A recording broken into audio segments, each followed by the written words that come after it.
Floréal Pex, ravi de vous accueillir sur ce plateau dans le cadre de FHP Direct.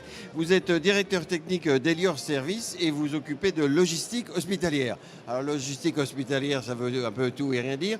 Vous occupez précisément de quoi et quels sont vos enjeux aujourd'hui par rapport à cette vague de transformation du système de santé et des établissements hospitaliers, bien évidemment? Tout d'abord, bonjour, merci de cette invitation. Écoutez, au niveau de la logistique hospitalière, nous, on va s'occuper de tout ce qui est bio-nettoyage, distribution des repas, gestion du linge, également brancardage, tout ce qui va être la fonction logistique à l'intérieur de l'établissement et donc être vraiment un facilitateur dans l'organisation même de l'établissement. Et en quoi vous êtes impacté alors par la transformation du système de santé? Alors c'est vrai que la transformation du système de santé déjà avec une transformation au niveau de l'activité, donc avec le fort développement de l'ambulatoire, et également la mise en place de tout ce qui est projet médical partagé, la mise en place de la création des GHT, également sur le plan sociologique, un vieillissement de la population, le développement des maladies chroniques. Donc également demain, peut-être une modification du paiement où on risque de passer d'une T2A en paiement au parcours. Et concrètement, en quoi ça modifie votre métier de logistique? Ça modifie notre métier parce que donc les établissements vont se transformer non seulement sur le plan architectural, mais il va y avoir aussi une véritable mutation sur le plan de l'activité.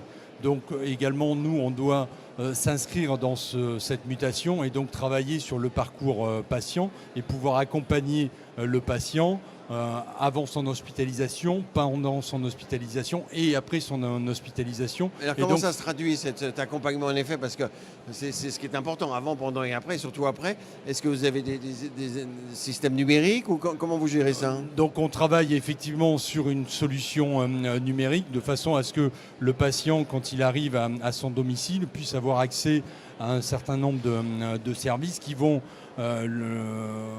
favoriser son quotidien et qui vont aussi favoriser sa récupération et donc du coup un bénéfice à la fois pour le client, pour le patient, mais également un bénéfice pour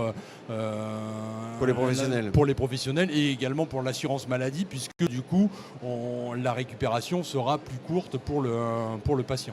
Et le fait qu'il y ait cette médecine et chirurgie ambulatoire qui se développe, ça impacte aussi beaucoup votre activité? Ça impacte aussi notre activité puisque du coup sur l'établissement, je dirais l'établissement va occuper moins de surface, va nécessiter, il y aura moins de services aussi. Également l'ambulatoire va tourner que 5 jours sur 7 au lieu de 7 jours sur 7. Donc pour nous, nettement moins d'activité et donc on doit s'adapter à cette mutation puisqu'on va être sur un marché qui va décroître en termes d'hospitalisation classique. Voilà, et alors ça vous inquiète pas trop, non? Ça nous inquiète, mais c'est à nous de nous adapter et justement d'accompagner aussi nos clients dans cette transformation. Alors effectivement, pour nous, c'est un challenge, mais c'est aussi pour nous une opportunité de croissance et d'aller sur de nouveaux métiers. Merci beaucoup. Merci.